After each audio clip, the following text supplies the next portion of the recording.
Oh, I got to put myself on there. Learn the technology. What's going on, everybody? Hope you're having a good Saturday morning. Excited to bring on Gladia here, a friend of mine in the entrepreneur space, kind of on a similar journey. Before I do that, just a reminder, we are here to help ourselves, help everyone else shift out of survival mode, okay? The fear, the anxiety, the worry, the doubt, the anger, the guilt, so that you can build your life and your business from peace instead of pressure. Because the ultimate reality is that if you really want to get to that next level, you want to have a multi-million-dollar business, or you want to do whatever you want to do, guess what? There's going to be more problems, more challenges, more everything at that level. So you need to be able to regulate yourself internally. And that's what we're here to help you with, is to help you build that inner operating system so that you can have the stability to actually enjoy your success. Because ain't nothing worse than getting that success and still feeling like crap. All right. So that's what we're here to help you with. Without further ado, Claudia, welcome. How are you? Jake, what's going on? Thanks so much for having me on. Absolutely. I'm so flattered. It's great. Because I started doing these lives actually because, do you know Alex Hormozy?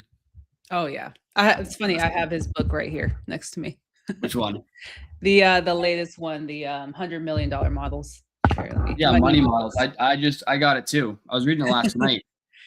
I'm trying to figure out the whole built thing and the money model. Yeah, exactly. Books are great. They're like massive and I know. Easy to read. And it's not that big of a book either. I feel like I'll be.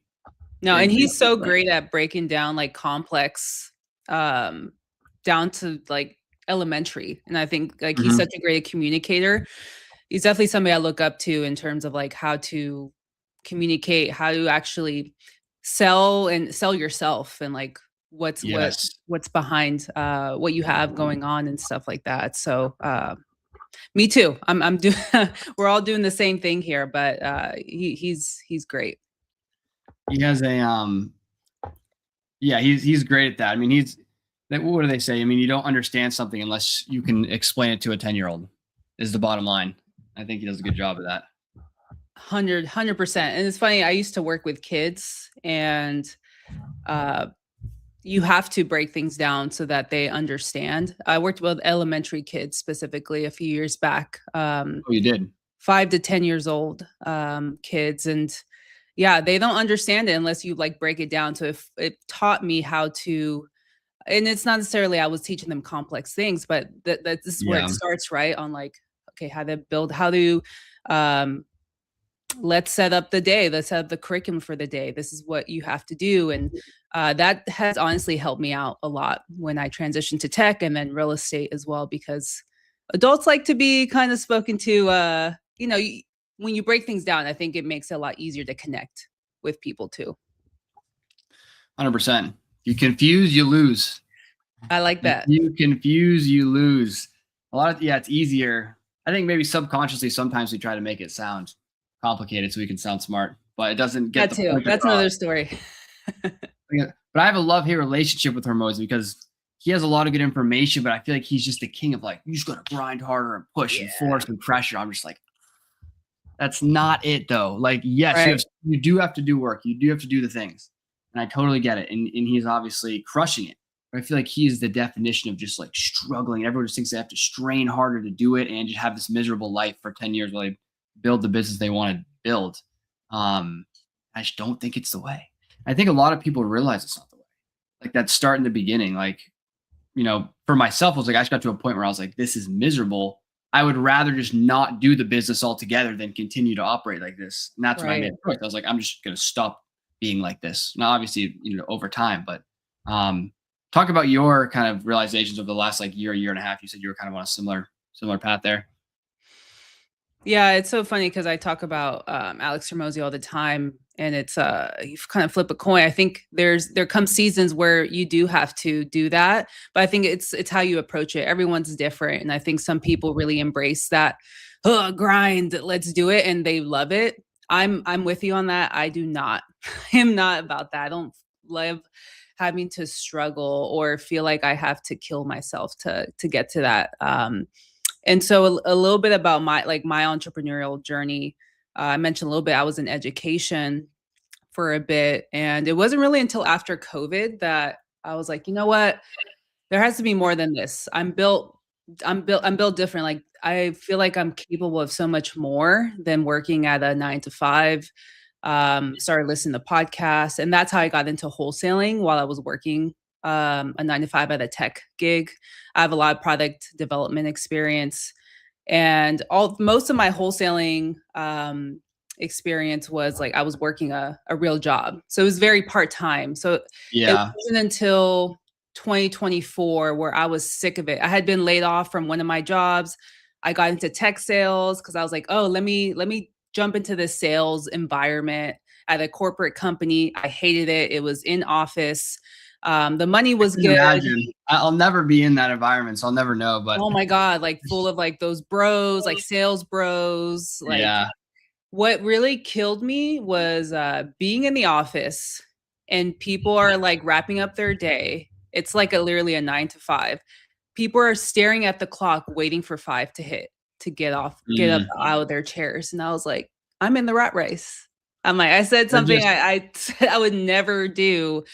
Um, and I mean, that's what a lot of us are. It's how we look at it. But that told myself, I can't do it. And when I decide, it's like it's done. Like, whether it's like a relationship or business, whatever it is, once I decide this is what I want to do, I made up my mind. And like January 1st, I submitted my resignation to go full time to do wholesaling. yeah. And I think that was around the time you and I met. I think we had done a podcast with you.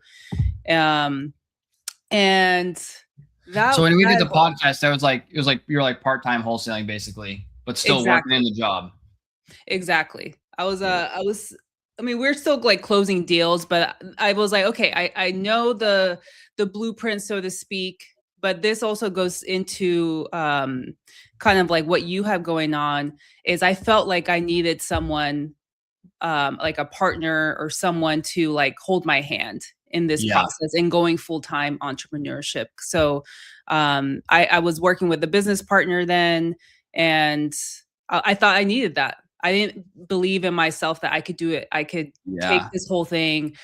There was limiting beliefs there. And I think because I carried that like that whole experience turned out the way it did because of that, because I never really truly believed in myself. I doubted my capabilities, and it got to the point in that a year that I went full-time entrepreneur that I ran out of funds. Like, runway money ran out, Mhm. deals fell out of escrow. I think we had like 5 or 6 deals we were supposed to close that all fell out. And Mhm. that can kill you, right? And that you need to keep Yeah. the business rolling. And that it was in that time, although it was a very, looking back, it's fine now, but it was really like stressful. Yeah. I was struggling. I didn't know how I was gonna make it. I was living off of credit cards, and but it was in that moment that I really honed in on like my spiritual awakening Mhm. and believing in myself and healing my past wounds and like my inner child and embracing my inner child. So there's a lot of discovery that I had during that time. So I felt like the universe, God really got like took me through that to get to where I'm at now, where it's like, oh, I see why. I see why I had to go down that path to learn to value myself and my voice, to get to Mhm. where I'm at now. And still learning, but it was that going, like, betting on myself. Although it didn't turn out the way I wanted to, it turned out the way it was supposed to. Yeah. Yeah. You have to go through that, like that breaking, because you don't. That's the beauty of this world, though, is like there's dichotomies. There's two ends of a spectrum, right? So how are you supposed to know what it feels like to be at peace and to be grounded and to be clear and to be whole if you don't know the opposite? If you don't know operating from lack all the time, not believing in Yeah. yourself, operating from fear, operating from anxiety. So it's kind of like the silver lining is like it gives you that perspective. So now you know. And the other great thing too is you can now relate to everyone else who's going through that as well. Like I know exactly where you were. I've been doing this work to so I don't have to operate like that, right? And Right. I think when you say too, like with the hormones, like there's a time and the place to grind and stuff. I think the biggest thing that I have realized with this is like you still need to do the work, obviously. Like you need to be Yeah. consistent, right? But it's really more about consistency than intensity. That's really all Yeah. it is. Like it's not about hustle, it's about focus. Can you stay focused long enough? And we think that we just hustle and strain, we're going to get there in 3 months, but you're not. Like if you want to Mm-mm. build anything significant, it's going to take years.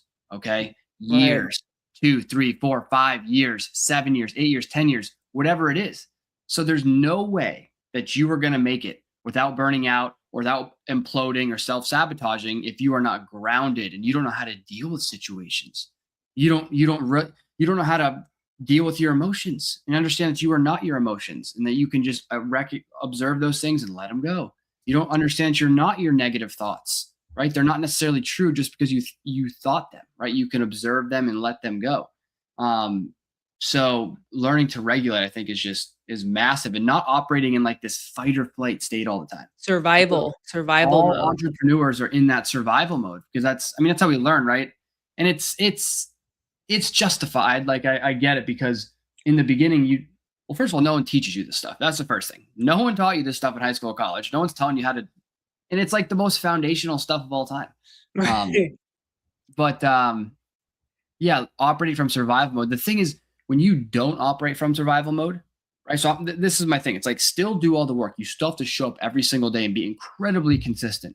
And you have to put in the reps. You do have to do the work, but you can do it from a different state of being than the stress, right? And when you do it from Right. a different state of being than the stress, you're actually going to perform better because when you're not in fight or flight, because fight or flight turns off prefrontal cortex, You can't you're think. literally getting ready to run from a lion. So you Right. can't think, you can't execute, you have no energy, you have no emotional bandwidth, you can't deal with anything that anyone's saying. Like, how are you supposed to be a good leader like that? You can't be. So it's like No. you get to eat your cake, get your cake and eat it too by living in more of a peaceful state, more of a grounded, regulated state. You know what's crazy, Jake, is going through my awakening, so to speak, you become more self-aware of like, wow, I used to think like that, or I can't, like, certain people, the way they speak, it's like, oh, I used to say that. Like that sounds so crazy. Like you start catching yourself or other people. And so the survival mode I resonate with so much because to your point, when I quit my job to go full time, like that whole the foundation just was not there. Like this, I was No. driving off of found like survival mode and like limited beliefs, and I didn't really truly believe myself. I was telling myself, but deep down inside, it doesn't. I know Joe Dispenza talks about you need to like connect with your body and mind, like they're all one. Like you have to feel it, not just think it, right? Mm-hmm. So talking to other people, and of course everyone's going to have their own journey. It's so crazy to think like, wow, you're just not there yet, and that's okay. That's just part of your journey. But it really, you're driving like with the road's foggy. Like you can't see things clearly. How are you supposed No. to excel when you're in that mode? But a lot of us, I know people who are successful, that's what drove them. And so everyone handles it differently. And at some point, you have to get out and truly believe. And there has to be evidence too. And I think that's where consistency comes in. It's like if you're showing up, if you know exactly, like for me, um, I went through all that. I was like, how am I going to pay my bills? I had to let my ego go. I had to be like, Yeah. you know what, Gladia, get a job. I know you don't want it. Get a remote job. It's in tech. It pays well, but like get a job that doesn't require too much responsibilities and start over. I didn't want Yeah. to start over. I didn't want my ego was like, how are you going to start over? Like what are people on Instagram, on social media going to think? And like No that's one what cares realistically. nobody exactly. And that was the other Everyone's thing so is worried about nobody gives themselves. a damn about what, because everyone's caught up with what's going on with themselves, right? Yeah. Yeah. And that's kind of the conversations you have with yourself on like, well, what are they going to think? It's like, girl, nobody cares. Like do what you have to do. And that's where I also made me realize like, why am I relying on other people to speak for me? Like Mm-hmm. like this, going back to like my past, is I lived off victim mentality, survival mode. um I was bullied a lot. I went through a lot of changes growing up, Mm-hmm. and I used to rely on people to like defend me or speak on my behalf. I was always comfortable in the background. And I lived like that for so long until I was like, you know, I have my own light. Like there's so much I can offer. I need to just put myself out there. And when I decided to be like, you know what, like my voice matters, my story matters, that's where I told myself I need to, like, I'm responsible for my own life, not anyone else. And I think a lot of people have these expectations. Well, why didn't you do this for me or do that for you? It's like no one owes you anything, first of Yeah. all, right? You're responsible, you're accountable, and it's your responsibility to do that. And so once I like took that responsibility and held myself accountable, that's where things really turned around. And I focus on like, all right, let me take small actionable steps, because I can write it down, I can do a vision board, but if I'm not taking those action steps every Yeah. day, I'm just looking at a book. I'm just writing stuff down. Like, I think people also like to wait and think somebody's going to save them. And it's like, that's not how it works. Like, you also have to put in the work. Yeah. Got to do the thing. Yeah. The Joe Dispenza stuff is very interesting. I've looked into a lot of his stuff. Yeah. It's crazy because we literally condition our bodies, right? He says the thought alone isn't enough. It's the emotion, right? Because the emotion is what wires it into your nervous system in your body as real. So our body stores these past experiences through emotion. So something happens in the past and we store it as an emotion. But what happens is, like, over time, we think certain thoughts, right? And this activates neural networks and neurotransmitters in our brain that releases neuropeptides, which are basically the molecule of emotion, to our hormonal sites on our body. So within a second, we think a fearful thought or a limiting thought that releases a certain chemical, and we feel that emotion of fear. And then over time, by continually thinking, and that feeling creates more of that thinking, you're in this loop. You literally program your body to be the body of fear or anxiety. And it's so hard to change because your body is chemically addicted to want that emotion molecule of fear, of guilt, of sadness, whatever it is. So when you try to break the habit, like, consciously, you're like, yeah, I'm going to be confident today. Great. The second that you're not consciously thinking about being confident, you go right back to that subconscious pattern, right? That subconscious program. So the whole work begins about rewiring. And really what we want to do is, because in your brain, you have these like neural networks, meaning like for everything in your life. So about business, there's a neural network that every time you think about business, you feel a certain feeling, or going to the gym, or talking with this person, or talking with your mom, or talking with your sister, or meditating. There's an emotion related with each neural network. So that's basically your subconscious program. So if you want to be a healthy person and your neural network with going to the gym is like, you don't believe you're a healthy person, the emotion is going to be like, you're going to be, reserved. You're going to dread it. And that's going to lead to behavior of what? Not wanting to go to the gym. So the whole work becomes about reprogramming that neural network with a positive, elevated emotion that's going to drive the behavior that you want to do the thing that you want. Because if you don't do that, it's like you're consciously trying to go to the gym every day, but you don't believe that you're a healthy person, right? And your programming is all out of whack. So you're just struggling and straining. But imagine if you reprogrammed your subconscious mind, right, to associate the thought of the gym with an elevated, like, yeah, this is great. I get subconsciously, though, not consciously. So the second you think about gym, your body's like, boom, oh, that's great. And then guess what? Your behavior is naturally going to want to get in the car and go to the gym.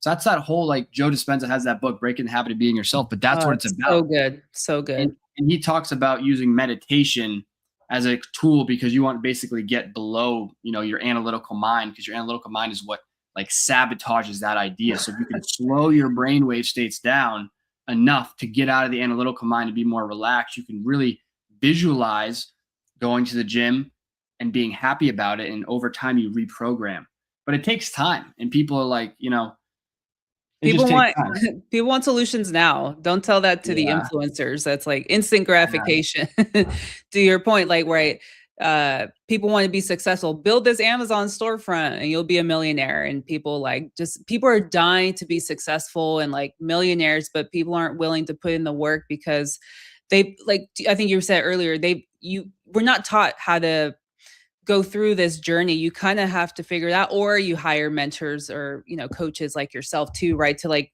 rewire yourself.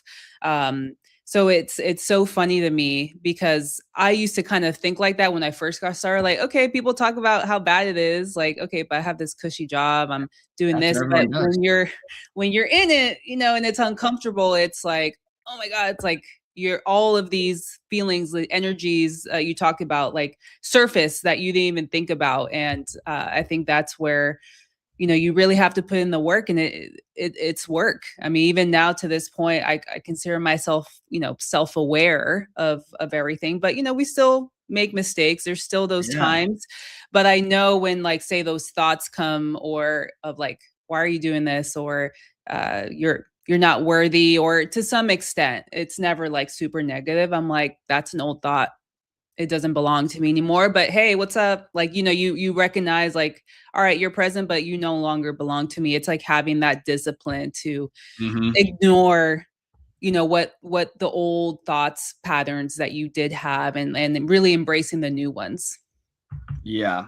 Yeah. You build that awareness muscle though. Michael Singer talks about it. I'm not sure if you ever read the book, The Untethered Soul, but I've yeah. heard of it. I need to it's funny. I was just looking him up last week, actually. Yeah. He's got really good books. I read all three of them. I drove out to Arizona January of last year. I crushed all three. It was like a 40-hour drive. I just listened to all of his books on the way out. It was like Perfect. 3 books.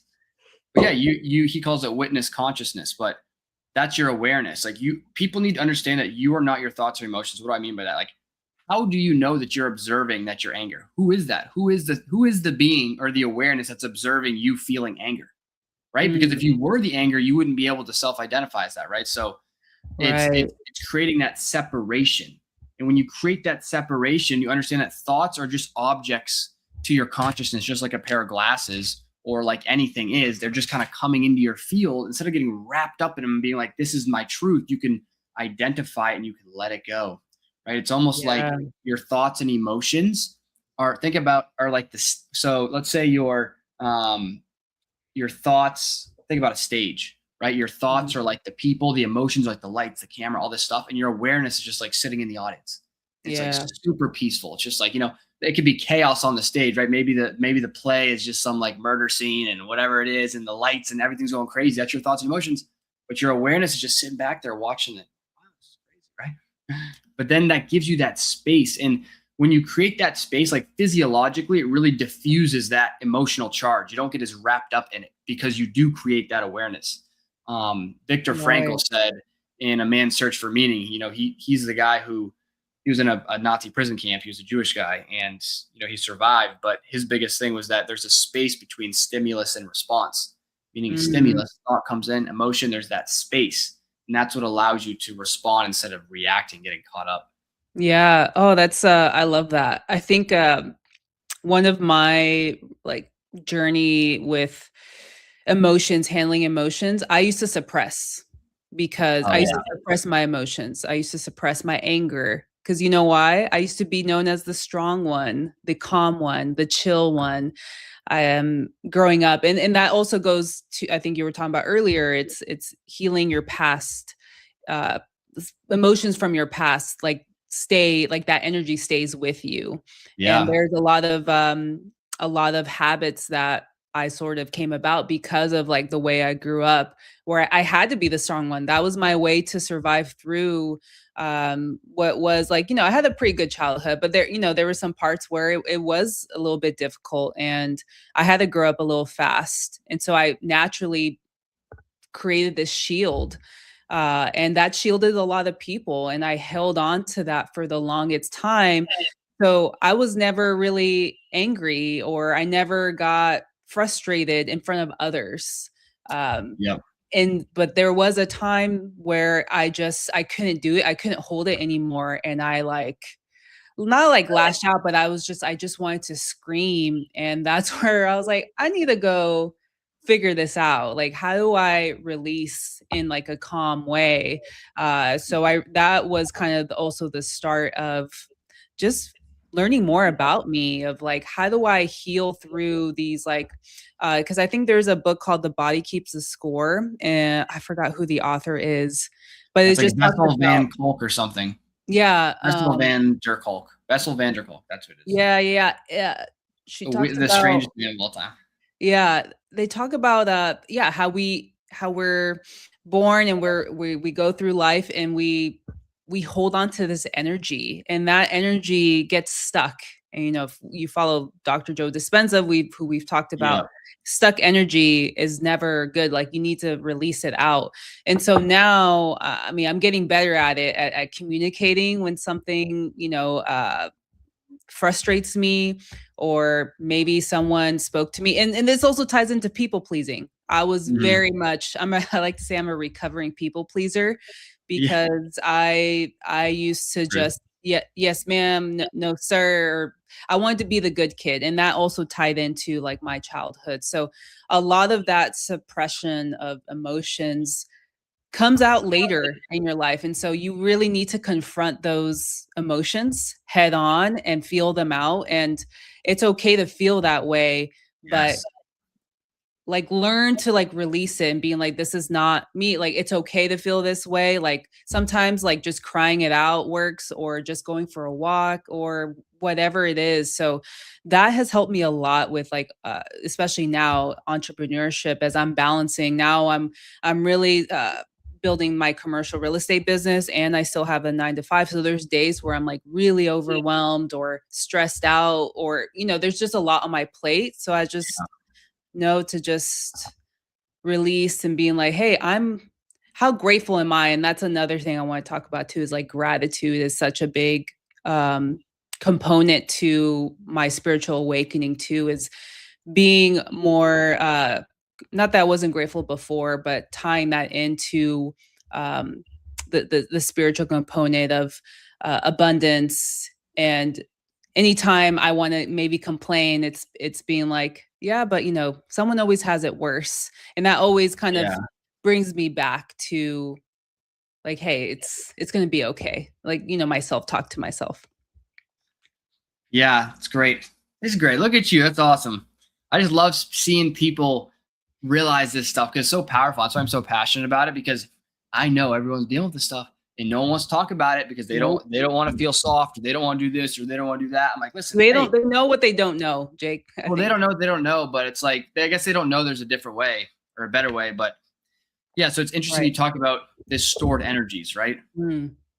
And basically what happens is that, yeah, an emotion, we're not taught how to deal with our emotions. Like, no one teaches us, like, we just think anger is bad. We think sadness is bad. We think depression is bad. Whereas it's like, every time you suppress it, it's just going to keep coming back up, keep coming back up. So the only way to dissolve it is to just feel it. You got to just feel it and relax, literally relax Yep. yourself, breathe, relax your body, and just feel it and just let it go. And what happens, what Michael Singer talks about, is we have all these samskaras. That's what they're called, but they're like thorns in our body. And different events in our life cause these samskaras, right? So someone triggers us and it makes us angry. We don't like anger, so what do? We suppress it, and then we try to avoid that situation, that person. Yep. And then we have all these thorns in our, and then we have hundreds of these things, right? Where these different situations make us feel a certain way and we don't like how it makes us feel. So we avoid that situation. And Michael Singer talks about like having a bunch of, and then you're like walking through the woods with all these thorns and you're trying to like avoid the branches so nothing hits the thorns in your body. It's like, hey, Right. just take the thorns out. You know what I Right. mean? Like, don't stop trying to avoid everything in your life. Just take the thorns out. And you do that by letting the emotion come up, and because you don't want to feel it, but you need to Right. feel it to process it. So if you had some trauma that you're sad about, you have some trauma that you're angry about, you have some trauma about whatever, you have to let it come up and you have to sit with it. You have to feel it as long as you need to feel it, and then you got to let it go. And for That's me, it. one of the biggest ones I realized too is when I was first getting started in the wholesale business, obviously fear and pressure was all that stuff, go to bed with a pit in your stomach, wake up with a pit in your stomach, the whole 9 yards. Every time my phone would ring, I'd be like, oh my God, like, get that pit in your stomach. So I was like, I can't have this deal fall through right now. Like, I need the money, all this stuff. Mm. And then like 2 years later, like every time my phone rings, I realized I was like going into this panic mode when my phone rang. It's 2 years later. And I was like, why is that happening? And then I was like thinking about it, like, oh, it's because of that.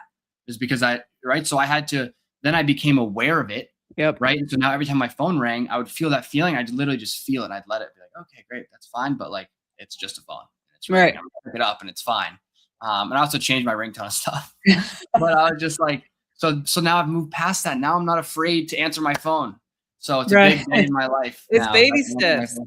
Yeah. No, So I know that feeling though. I know that feeling of, oh dear, what's going to happen next. And I think everyone has that sort of fear that has been created or built through like a job or a relationship. I Mhm. think for me, uh, I think a sound, like a Slack sound, that because I used to work at this company where Uh, it was the I had Slack a sound kinda traumatizes me a little bit, like yeah, the huddle like, sound. oh my god, what now? Like, what do I need to fix? I had a very my boss was terrible. He was Yeah, super intelligent, but very toxic, yeah. and narcissist, to say the least, and treated me like crap. And I was like one of the loyal, and it wasn't just me. And that's where, looking back now, I wasn't as I guess awoken as I am now. I wasn't as aware then. But looking back, it's like, oh, it's funny, you kind of fall back into repeated patterns. Like, I realized the same sort of behaviors that I experienced as a child, I kind of replicated that as an adult, going through like a similar like traumatic, because it was very traumatic for me, like the experience I had with him, like the way he would speak to me, and then just being on alert if something there was an issue that came up. And that, like, I allowed that to kill my confidence in, like, Mhm. in feeling worthy. And I made a decision there, and I think there's something powerful too, where it's like once you decide, because it's like you're the creator, right? That was the other thing I've learned, is like you're either a victim or a creator. Like, which Yeah. one? And I chose a victim for so long, because I thought, yeah, woe is me. People are going to feel sorry for me and they're going to help me out, right? It was always like relying on other people, but it was like, no, like, I'm the creator. I make up the rules. Like, I'm not going to allow somebody to like literally stomp my confidence. So it's just crazy that you mentioned that, because there are certain things that remind me of that, and it's like, oh, that's so funny. That used to stress me out. And like, you just think about it and then okay, poof, like that's it. But yeah, and I think a big thing there too is not judging yourself for it, because it's not like a character flaw. It's more of that was how you were like programmed, Right. right? So your subconscious mind, I think people understand this but don't really understand it. Like, your subconscious mind is like a survival adaptation to conserve energy. Because Yeah. if you have to consciously think about something all the time, it takes a lot of calories and resources and energy to do that.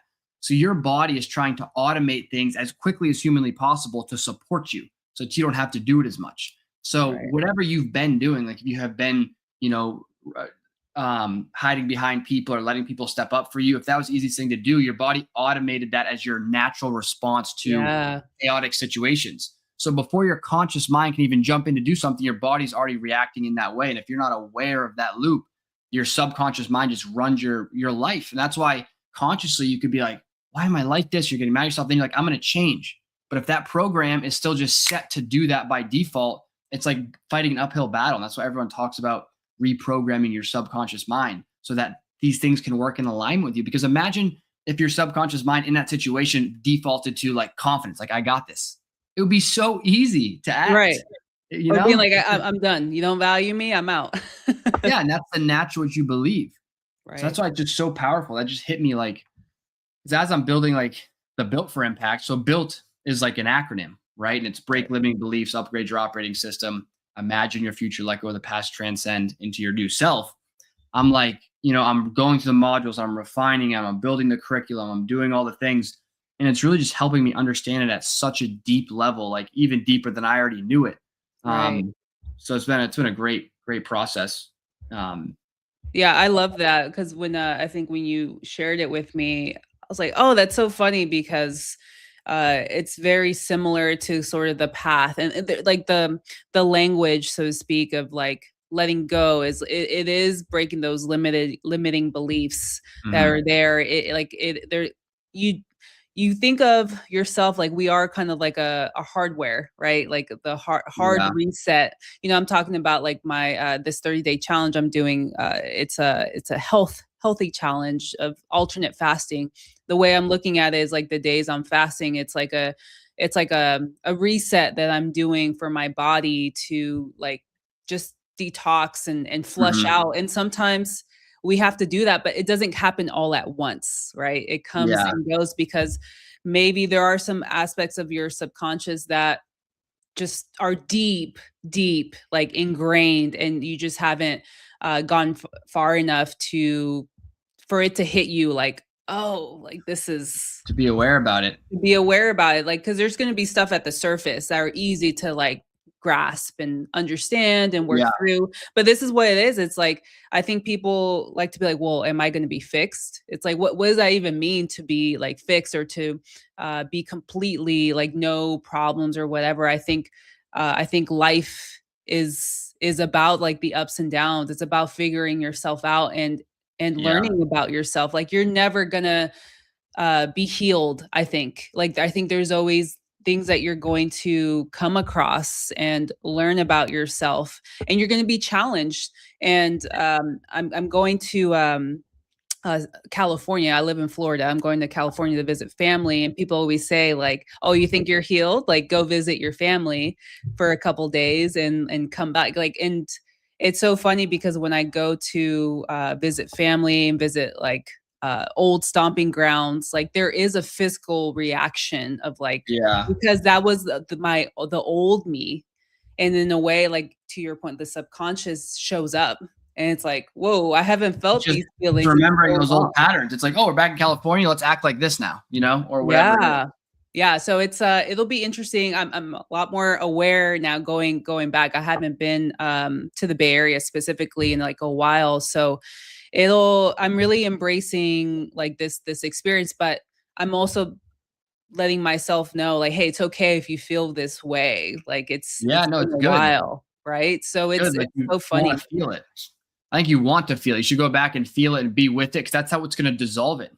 Because right now, the Right. Bay Area is like a samskara for you. It's like that you have associated emotions and feelings with that area. So the only way to dissolve it is to go back from this grounded state, feel it, and let it go.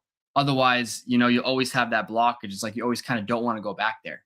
Right. Avoiding, which has Avoiding, always yeah, been my thing, is like, yep, oh, this is uncomfortable. I'm avoiding it because it's easy, right? Like yeah, we as humans, like we know how the brain's wired. Like we want to take the simple, easy route every time. And yep, so it's electing to, and that's where I mean, like you're always going to be challenged no matter like how healed. Of course, you'll have more equipment, you'll have more awareness of like how to handle it. But it's sometimes it comes out of left field and you're like, whoa, I was not expecting that. yeah. But I think that's what it's all about. I think it's a beautiful thing though, because if you can rewire your perspective on these situations as opportunities for growth instead of things to avoid, you actually welcome them. Yeah. It's like, hey, this is an area of my life that I can grow, that I can evolve because this is holding me back right now. How can I work through this? And obviously, it can be difficult because these things are like deeply ingrained, but that's the process, the perpetual process of letting go until the day you die. Is like you're always evolving right into the highest version of yourself. Just letting go, constantly letting go. Talking about subconscious patterns, I realized the other day, because especially when you're reprogramming your subconscious mind, not only do you do the meditations, right, to slow your brainwave states down, right? Because for everyone else, there's 4 brainwave states, right? You have beta, alpha, theta, and delta. There's 3 levels of beta, right? So there's mid-level beta, which is probably where we're at right now. Like we kind of have to be vigilant. We're on a live, we're talking. You're at a meetup. High-level beta is like stress, like you're stressed out. High-level beta. Low-level beta is like you're watching a presentation, maybe, and you're kind of like you're still engaged, but an alpha is like the gateway because you start to dip into like below the analytical. So alpha is like you might be like maybe like you're like dazing off kind of while you're driving, or ideally now you're driving, but we do that. Hopefully Or you're not. just kind of staring into space. That's alpha. And then theta is like body asleep, mind awake. That's like a deep meditative state. And then delta is deep sleep. But when we're in these beta brainwave states, that mind is running on the old program, the old beliefs, the old patterns. So when you consciously say, "Oh, I'm going to be different," that old program's running and telling you, "No, you can't do that. That's ridiculous. Like, what are you talking Right. about?" You have to get below that. But that's just the start. That's the start. You can kind of reprogram yourself in that state because we know that our thoughts, condition our body chemically. So you can start to recondition yourself. I say a drop. Every thought that you think and emotion you think that's in alignment with your new self is a drop in the bucket of the new identity. It's a drop in I the like bucket, that. right? So you gotta fill up the bucket with enough drops, right? And slowly get the old one out of there. But the second part is you have to act in alignment in your day-to-day life with this new identity. Like the Yeah. whole build thing is about identity transformation. It's really like an identity transformation framework going from the 1.0 to the 2.0 self, rooted in physiology, psychology, and neuroscience. But everything flows downstream of identity, everything. So if you don't see yourself as this type of person who's calm, who's confident, XYZ, everything else is going to be hard. Because if you see yourself as this person, you're naturally going to think those thoughts, feel the associated emotions, behave in accordance with that, and take the actions necessary to get the results that you want. So it's not this like Right. woo-woo fantasy thing. It's like, it makes a lot of sense. Right. So every time that a situation comes up in your day-to-day life, you need to be aware that you're acting like the old self and choose to act like the new self. And every time you do that, you vote of confidence for that new identity. And over time, your body just believes that's who you are. That's so key because that's how I'm approaching, especially, I mean, going into the new year, right? Everyone loves New Year's, but I think the way they approach it, I think is the wrong way. Cause again, okay, New Year's resolutions, but it's like, okay, you're writing these goals, but who does that person look like? Like, okay, Yes. you want to earn, like for me, it's like earning a specific amount. And it's like, okay, well, how does that Gladia? Like, what does she look like? How does she talk? Who does she speak? Who does she surround herself with? And once I approach it that way, along with taking actionable steps and feeling and embracing who that Gladia is, because the Gladia right now, whatever Gladia did before is not gonna get me there. It's embracing that Yeah. new Gladia, right? And I think I think the reason why people don't accomplish their New Year's resolutions is because it's so superficial. It's so surface level. They're not really digging into the identity of becoming that person because it's doing uncomfortable things. And for me was, okay, if this is uncomfortable, I know every time I'm going down a path where it's like, this is uncomfortable because I don't identify with that person, right? Or, hey, Yeah. this doesn't even seem like me. Exactly. Keep going, right? So like that's where, I'm reprogramming myself. But that's I think that's the beauty of it. I've gone to that point where I'm just the way I speak to myself, like even doing small things for me.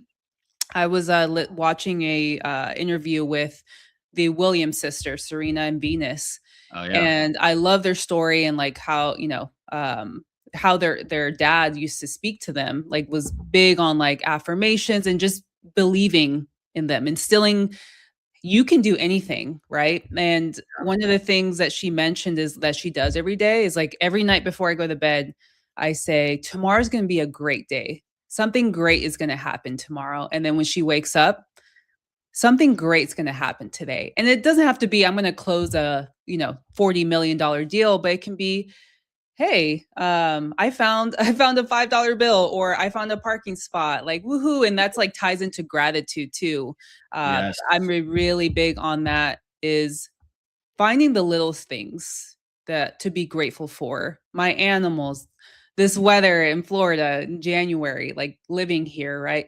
It's just finding those little things to be grateful for. And it's those emotions that I believe like tie into like, your success. It's those little days that stack up. Yeah, it's so good. Grateful. I was like, there's a quote from Naval Ravikant. It's like, about presence, which gratitude present is like, Yeah. you can't be present with a coffee. You're not going to be present on a yacht. Right. So it's just like the little things. But what's really interesting actually about that whole Serena and Venus saying today's going to be a great day. And then tomorrow, today's going to be a great day. You find a dollar bill on the ground. Wow, today's a great day. It's like when you look at like the kind of the neuroscience of it, it's like your reticular activating system plays such a big role in that, which is basically like when you buy a new car, right? Like you buy a Toyota Camry.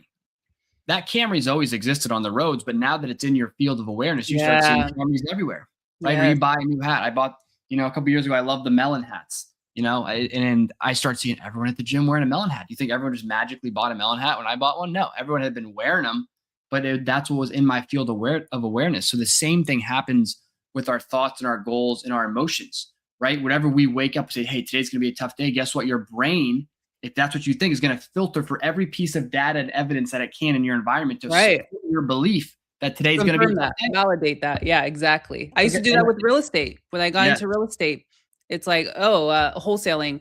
I used to not pay attention to the ugly houses until I got into wholesaling. I'm like, hey, and that's a boom, good there it house. is. That's a good, or a car. Yeah, exactly. But it's a powerful technique. Like another example is like, say that you have someone who's like, one person says nothing ever works out in my favor. Okay, and then you have someone who thinks that everything works out in my favor, right? So, and the example is you go to Starbucks. All right, you're going to Starbucks, and typically at Starbucks there's a massive line, 25-minute line, right?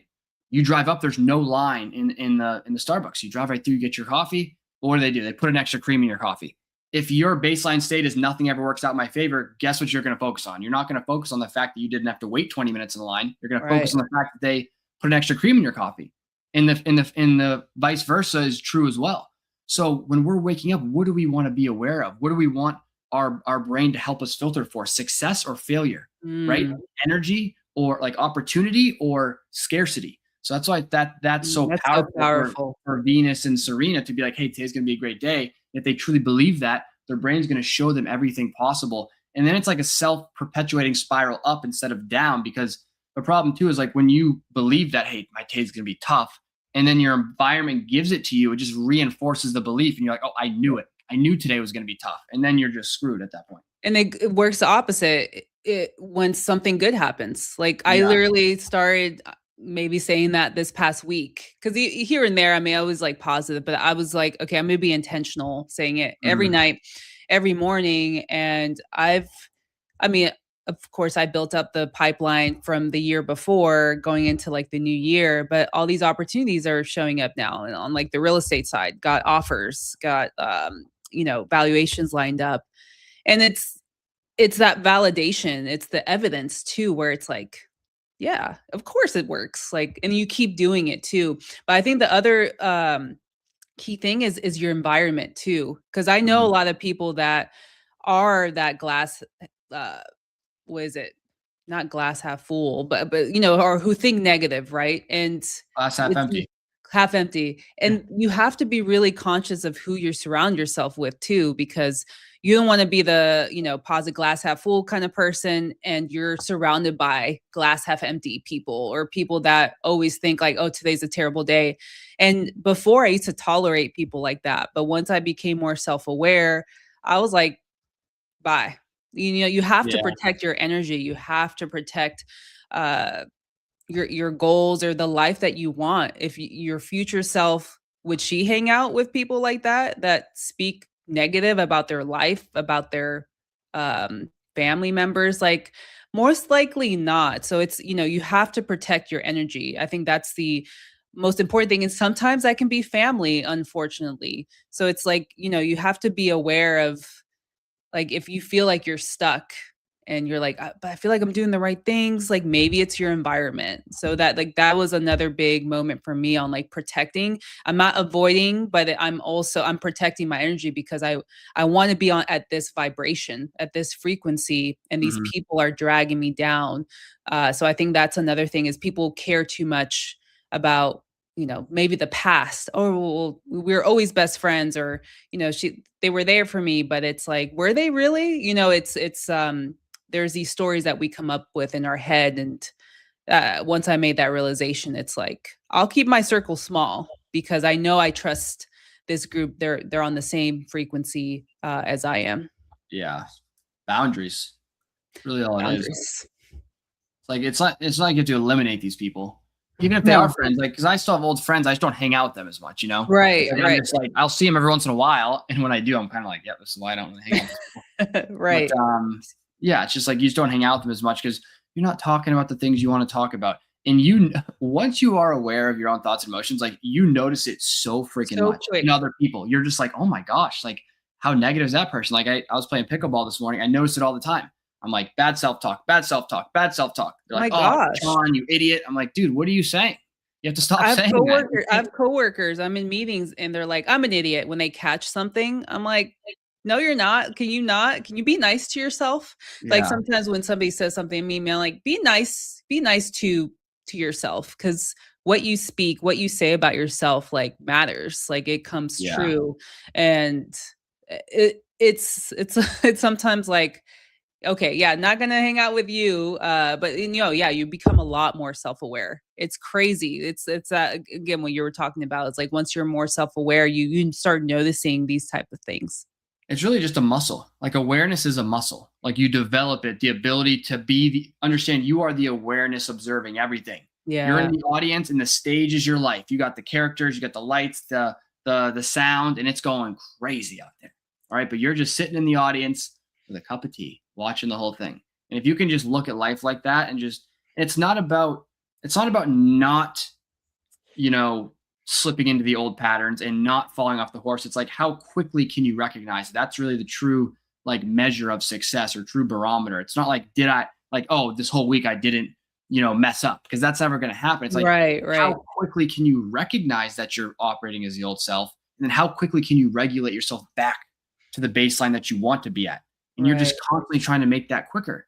But life is it's a never ending journey of letting this stuff go and and constantly evolving, because we have so much of this stuff built up from our childhood too, because 0 to 7 we're in theta brainwave states, right? So we're in that, we don't even have an analytical mind. So it's Right. like 0 to 7 8, everything that's happening, we don't have that critical filter to be like, no, I don't believe that doesn't really support what I'm becoming, because you're a kid.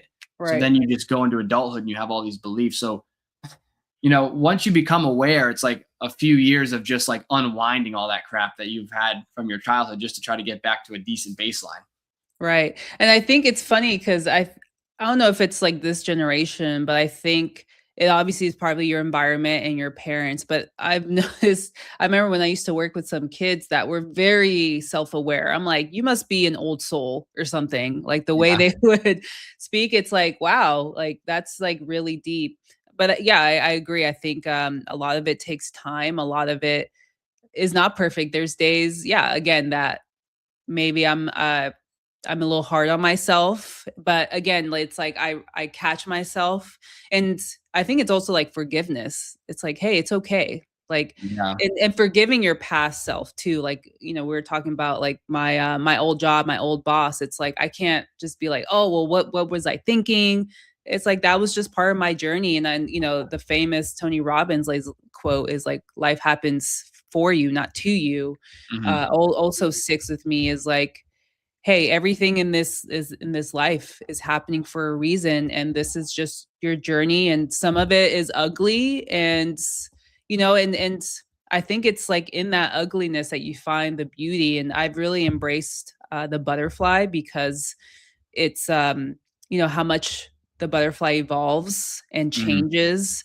And people, I mean, I think caterpillars are cute, but when they're evolving and they evolve into this beautiful butterfly, I see like our life like that is we're just figuring things out. We're in our cocoon, like just healing and working towards like forgiving ourselves, forgiving our parents, forgiving, our inner child. And for me, I've been really big on protecting my inner child because for so long I was that strong one like I talked about, and having fun too with it. I think that's the other thing is like this doesn't have to be this like really rigid program of like, reprogramming yourself. It's like Yeah. enjoy the moment, like be present. Like this is like so cool. Like I'm evolving, and some people are so stuck where they see growth and change as like something threatening, whereas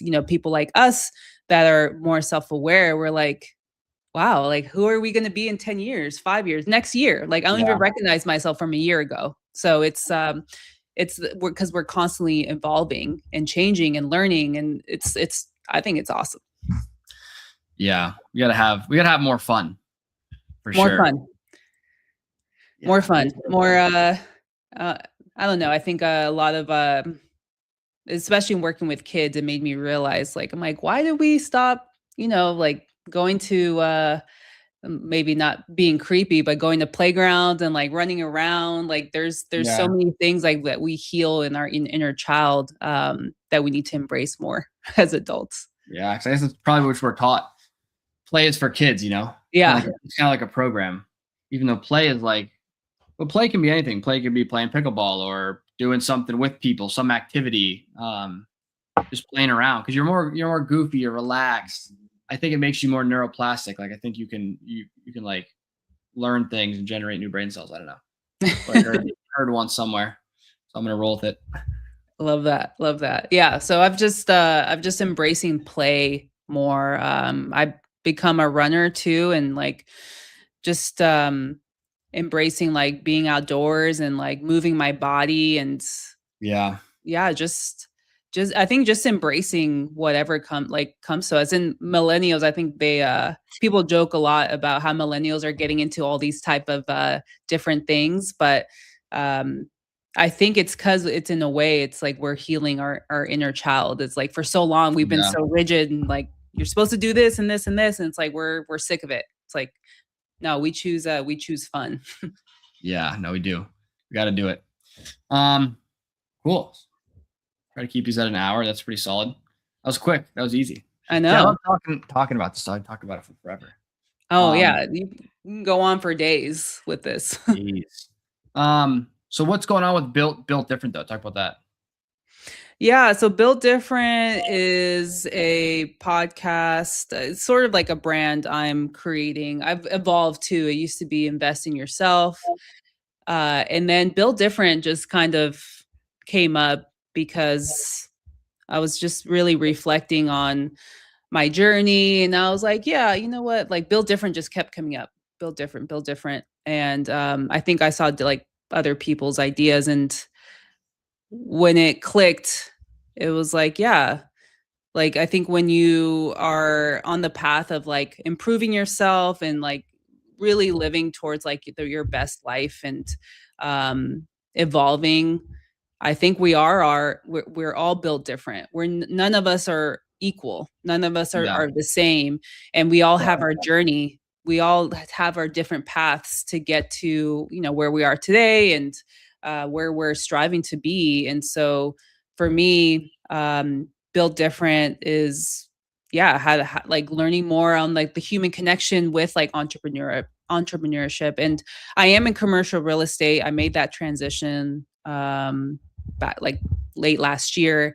And so like this podcast I created is more on like the commercial real estate side of like, but like not talking more on the transactional component. It's like the human connection. What built you like to get to that point? So I speak with different type of brokers, different people, like investors in that space, because when you're in these like commercial, especially commercial, people think it's like stuffy, it's like old. I don't know, maybe they don't, but it's people talk more like transactional, and like it's kind of like, well, this is what I have going on, and it's not more on like the human connection that really makes things happen. And so I really want to tap into that. And then I had just finished up the Built 60 series because I really wanted to challenge myself first off to post every day. And we talk about consistency. I like had never really taken it, like I'd go through spurts where I would post here and there, but it was never like, okay, this is my plan of action, I'm going to execute. And this is kind of what we talk about. And for me, it was to evolve and rebuild myself, right? From that moment on. And it's crazy what you can do in 60 days. Like, there's so much that happened, and I didn't even plan for that. I was just like, I'm just going to figure it out and go from there. And, you're doing your 90-day challenge. So I don't know. It's kind of crazy. And I think it's like, once you decide of like, this is what I'm going to do, I'm going to do it. So for me, it's just embracing this new life that I'm building, and I'm continuously building. So I may do another series again, because life is constantly changing, and I love to challenge myself. And obviously I'm doing an alternate day fasting, running a half marathon next month. It's like, nice, like bring it on. I'm just like, I'm embracing it all. I think that's the thing, is like people may see like, well, you have a lot on your plate. For me, it's like embrace it. It's bringing in the fun component. It's like, no, like it's fun. Like it's, for me, I built myself up to this point. So yeah, it's great. It's incredible. But I like Built Different. It's like everyone is built different. Like every single person. you know, and that's the Everyone's beauty of unique it. and has their own unique story that should be shared, Yep. and we should brag about it. And I think Mhm. a lot of people are like me, are in the shadows or background, or too scared of what people will think. It's like, no, let's break that, you know, because Yeah. we're built different. Built different, baby. Let's go. Sweet. Appreciate it, everyone tuning in. Do you have any comments or things do you guys want to answer? You can put them in the comments. This was on YouTube, Facebook, and LinkedIn. So, and then I was on TikTok over here. I don't think they knew what was going on though. That's okay. I need to enable my live actually on TikTok. I haven't enabled it yet. Enable it. We can just go live on TikTok together too. Yeah, let's do that. We can do that. Like I will start doing that more. Like I do a live every morning. Part of my 9-day challenge is TikTok live every single morning for 30 minutes. You know, it's actually unbelievable. You know, Opus Clip, it's like an AI. Yeah. So I'll literally go live on TikTok, talk about whatever for 30 minutes. And I have like 40 clips right there. I'm like, you kidding me? Like, infinite content. So great. I love You that. get live. Yeah. And then you can just repost them on TikTok for content. I love that. I use a Riverside, and I think it's the same thing. You upload a video or do a video, and then it spits out clips, Oh, and that's what Riverside does? it even edits like your videos, like long form content Oh, too. nice. Okay. I didn't know that. Yeah, I'll send you the link. It's pretty cool. I like it a lot, and like it has a lot of like enhancements too, so I can enhance the sound. Like I can do all this stuff. That's great. I'll check that out. Yeah, but I'm down to go live once I enable my TikTok live. That's the other thing too, is like to get more on TikTok, because I know like that's a different kind of audience, so to speak. But it's huge. TikTok's great. All right. Till next time, folks. Until next time, all the peace, all the power. Peace.